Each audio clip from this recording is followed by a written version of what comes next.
ಈ ಕಥೆನ ಚಂದಮಾಮ 1951ನೇ ಇಸ್ವಿನಲ್ಲಿ ಬಂದಿದೆ. ಇದು ಬಿ ಮಲ್ಲಿಕಾರ್ಜುನ ಜಯಪುರ ಅನ್ನೋರು ಈ ಕಥೆನ ಬರೆದಿದ್ದಾರೆ.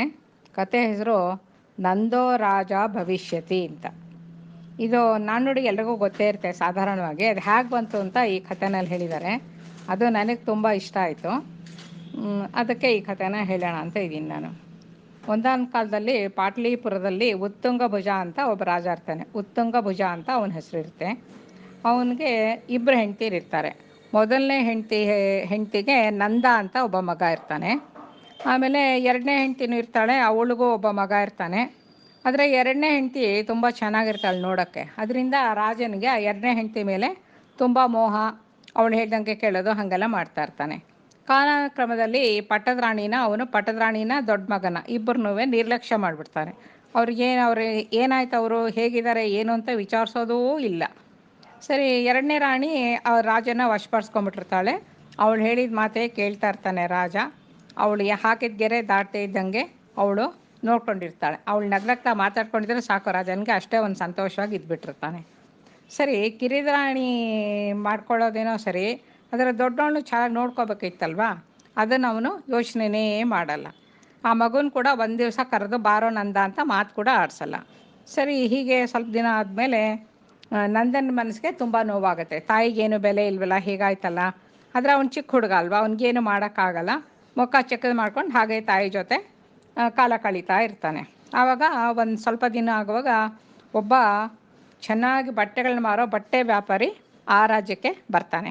ಆ ರಾಜ್ಯಕ್ಕೆ ಬಂದ್ಬಿಟ್ಟು ತುಂಬ ಬೆಲೆ ಬಾಳೋ ವಸ್ತುಗಳನ್ನೆಲ್ಲ ತೊಗೊಂಬಂದು ರಾಜನಿಗೆ ದರ್ಬಾರ್ನಲ್ಲಿ ಅದನ್ನು ತೋರಿಸ್ತಾನೆ.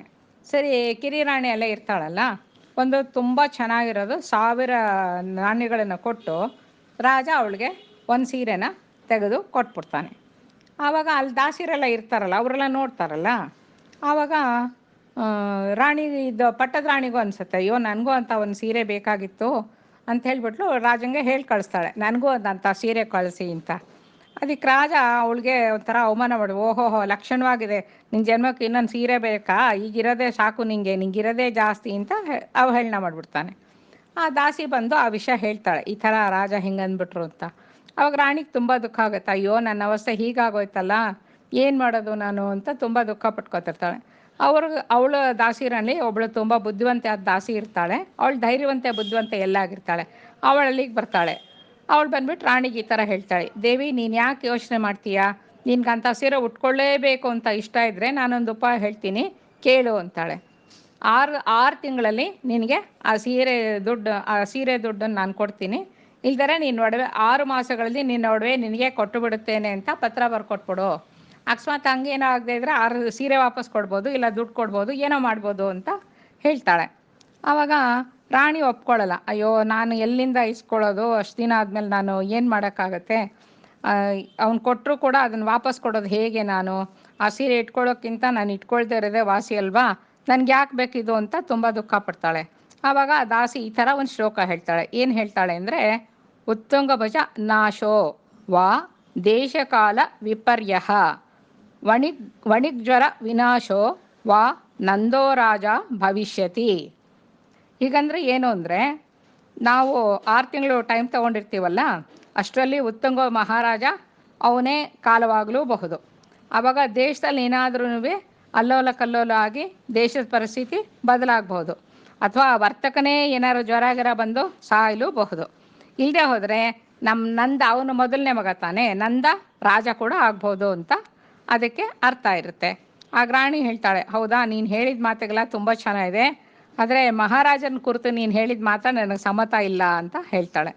ಗಂಡ ಸಾಯೋದು ಇಷ್ಟ ಆಗಲ್ಲ ಅಲ್ವ ಯಾರಿಗೇ ಆಗಲಿ. ಅದಾದಮೇಲೆ ನನಗೆ ಯಾಕೆ ಈ ಸೀರೆ, ನನಗೆ ಯಾಕೆ ಅಂತ ಕೇಳ್ತಾಳೆ. ಆವಾಗ ಆಸೆ ಹಂಗೆ ಹೇಳ್ತಾಳೆ, ತಾಯಿ ಹಂಗಲ್ಲ, ಮಹಾರಾಜರು ಇರೋಷ್ಟು ದಿನ ನೀವು ಆ ಸೀರೆ ಉಟ್ಕೊಂಡು ಸುಖವಾಗಿ ಸಂತೋಷವಾಗಿ ಇರ್ಬೋದು, ಆಯಿತಾ.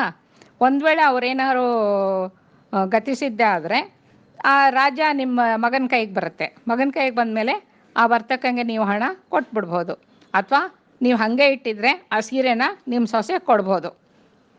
ಹಾಗೂ ಏನಾದರೂ ಬದಲಾವಣೆ ಬಂತು, ಏನೋ ಒಂದಾಯಿತು ಅಂದರು, ಏನಾದ್ರು ಒಂದಾಗುತ್ತೆ, ಆ ಸೀರೆ ನೀವು ಕೊಂಡ್ಕೊಳ್ಳೋದೇ ಉತ್ತಮ ಅಂತ ನನಗೆ ತೋರುತ್ತೆ ಅಂತ ಹೇಳಿಬಿಡ್ತಾಳೆ.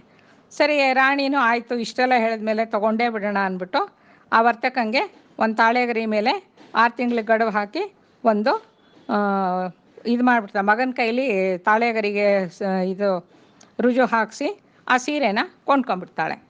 ಸರಿ, ರಾಣಿಗೂ ತುಂಬ ಸಂತೋಷ ಆಗುತ್ತೆ. ಇಷ್ಟಪಟ್ಟಿದ್ದ ಸೀರೆ ಸಿಕ್ತಲ್ಲ.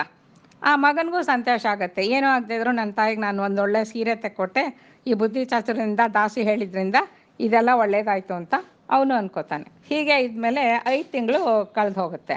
5 ತಿಂಗಳಾಗೋದ್ಮೇಲೆ ಆ ಉತ್ತುಂಗ ಮಹಾರಾಜನಿಗೆ ಕಾಯಿಲೆ ಬಂದ್ಬಿಡುತ್ತೆ.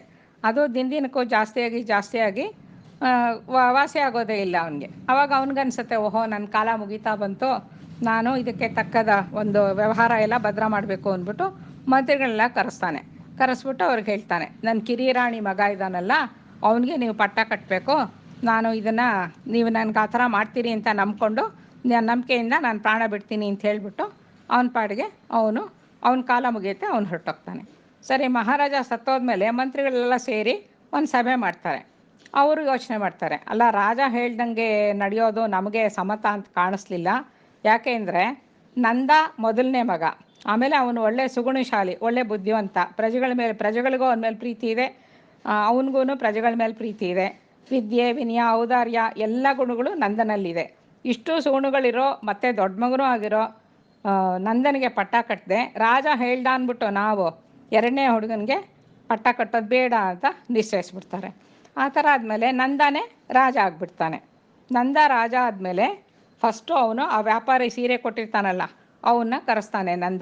ಕರೆಸ್ಬಿಟ್ಟು ಆ ಸೀರೆ ಬೆಲೆ 1000 ವರಹ ಇರುತ್ತಲ್ಲ ಅದನ್ನು ಕೊಟ್ಬಿಟ್ಟು ಮೇಲೂ ನಂಬಿಕೆಯಿಂದ ಆ ಸೀರೆನ ಕೊಟ್ಟಿದ್ದಕ್ಕೆ ಇನ್ನೊಂದು 1000 ರೂಪಾಯಿ ಬಹುಮಾನವಾಗಿ ಕೊಟ್ಬಿಡ್ತಾನೆ.